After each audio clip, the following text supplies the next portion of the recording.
மேட்டூர் அருகே இடுகாட்டுக்கு செல்ல பாதை இல்லாததால் கரை புரண்டு ஓடும் வெள்ளத்தில் இறந்தவரின் சடலத்துடன் ஆற்றை கடந்து செல்லும் அவல நிலைக்கு கிராம மக்கள் தள்ளப்பட்டுள்ளனர்.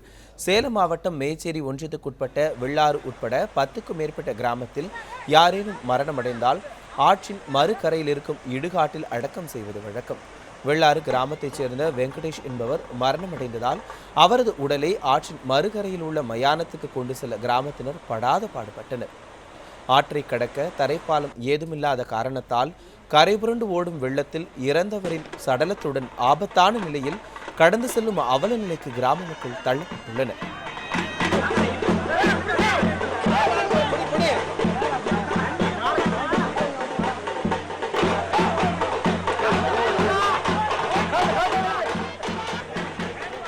மயானத்துக்கு முறையான பாதை அமைத்து தரக்கோரி பலமுறை கோரிக்கை விடுத்திருந்தும் அரசு எந்தவிதமான நடவடிக்கையையும் எடுக்கவில்லை என்று கிராமத்தினர் கவலை தெரிவித்தனர்.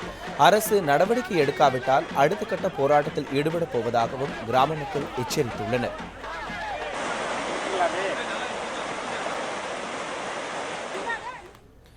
மேட்டூர் அருகே வெள்ளாறு கிராமத்தில் மயானத்திற்கு செல்ல பாதை இல்லாமல் கிராம மக்கள் வெள்ள நேரத்தில் ஆற்றை கடக்க மிகுந்த அவதிக்கு ஆளானது பற்றி பார்த்தோம். இதுகுறித்து மேட்டூர் தொகுதி எம்எல்ஏ பார்த்திபனிடம் கேட்கலாம். பார்த்திபன் சார் வணக்கம். ஏன் இவ்வளவு வருஷமா இந்த அவல நிலை நீடிச்சுக்கிட்டு இருக்கு? ஏன் இந்த அவல நிலைக்கு எந்த ஒரு தீர்வுமே இப்போ வரைக்கும் காணப்படாம இருக்கு? சார் வணக்கம் சார், பார்த்திபன் பேசுறேன். வணக்கம் சார்.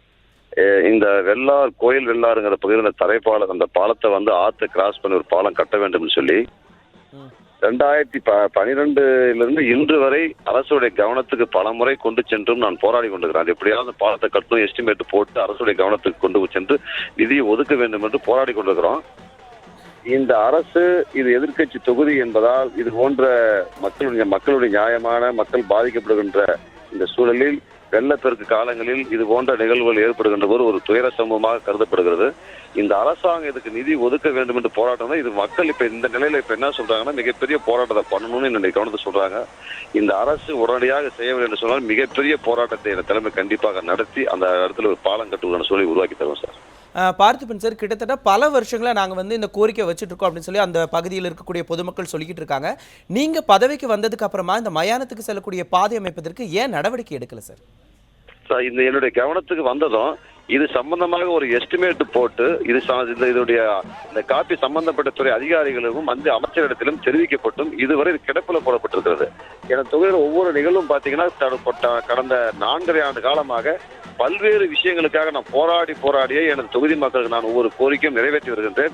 அந்த வகையில் இந்த திட்டத்தையும் கண்டிப்பாக விரைவில் என்னுடைய போராட்டத்தின் வாயிலாக இதுக்கான நிதியை நான் பெறுவேன் என்ற நம்பிக்கை இருக்கிறது. இந்த மக்கள் இப்போது இந்த வெள்ளப்பெருக்கு காலங்களில் இப்ப மிகப்பெரிய பாதிப்புக்கு உள்ளாகி கொண்டிருக்கிறார்கள். கண்டிப்பாக இதை கருத்திலே கொண்டு ஒரு மிகப்பெரிய போராட்டத்தை நடத்தி அந்த நிதியை பெற்றுக் கொடுத்து அந்த பாலம் கட்டுவதற்கான சூழலை ஏற்படுத்தும் சார். பார்த்திபன் சார், தற்போது இந்த வெள்ள பாதிப்பு ஏற்பட்டிருக்கக்கூடிய இந்த சூழல தற்காலிகமா அவங்களுக்கு ஏதாவது ஏற்பாடுகள் பண்ணணும் அப்படின்னு சொல்லி ஏதாவது நடவடிக்கை எடுத்திருக்கீங்களா தற்காலிகமா? சார், இப்ப தற்காலிகமா என்னன்னா, அந்த வெள்ளப்பெருக்கு மிகப்பெரிய அளவுல வெள்ளப்பெருக்குலாம் ஒன்றும் கிடையாது. தண்ணி மழை பெய்யற சூழ்நிலையில இந்த தண்ணி 10 நாள் 20 நாள் கண்டினியூஸா போகும். அதுக்கப்புறம் போகிறது வாய்ப்பு இல்லை. சரி. ஆகவே இது இருந்தாலும் இந்த மாதிரி வெள்ளப்பெருக்கு காலங்களில் மழை காலங்களில் மக்கள் அவதிப்படுறாங்க. ஆக இதை கருத்தில் கொண்டு ஒரு பாலம் கட்டுவதற்கு கண்டிப்பாக ஏற்பாடு பண்ணுவோம். அந்த பிரச்சனையை சம்பந்தப்பட்ட அதிகாரிகள் கொண்டு சென்று கடுமையான நடவடிக்கை நாங்கள் இந்த விஷயத்தில் இறங்க போறோம். அதெல்லாம் உண்மை. நிச்சயமாக பார்த்திபன், உங்களுடைய தொகுதியினுடைய தற்போதைய நிலை பற்றி நியூஸ் 7 தமிழுக்கு பிரத்யேகமாக பகிர்ந்துகிட்டதுக்காக மிக்க நன்றி பார்த்திபன்.